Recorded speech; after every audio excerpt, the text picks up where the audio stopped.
આજે ગુજરાતમાં 30 વર્ષથી ભાજપની સરકાર છે, એના પહેલા 30-40 વર્ષ કોંગ્રેસની સરકાર રહી. આ 70-75 વર્ષમાં આદિવાસીઓની શું વિકાસ થયો? કશું જ નહીં.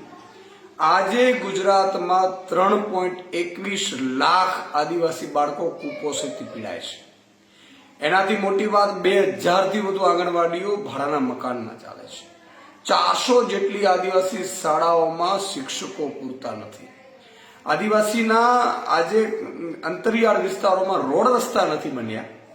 કોઈ ડેડ બોડી હોય અથવા તો કોઈ બીમાર હોય તો જોડીમાં નાખીને કિલોમીટરો સુધી લઈ જવું પડે છે. આદિવાસીઓની જળ, જંગલ અને જમીન અત્યારે પણ હક વિહોણા આદિવાસીઓ એમને બિચારા મુશ્કેલીઓ વેઠી રહ્યા છે. અને આટલું હોવા છતાં 100 દિવસની રોજગારી પણ આદિવાસીઓને મળતી નથી. ભાજપના નેતાઓ ખાઈ જાય છે એના રૂપિયા પણ.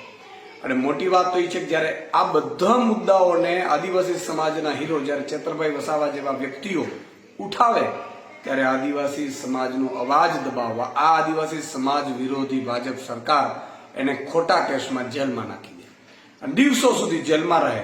એટલે એને ડરાવે, આદિવાસી સમાજ રૂંધે, આદિવાસી સમાજનો અવાજ રૂંધે એવી પ્રવૃત્તિ જે ભાજપ સરકારે શરૂ કરી છે એ ખૂબ જ પીડાદાયક છે.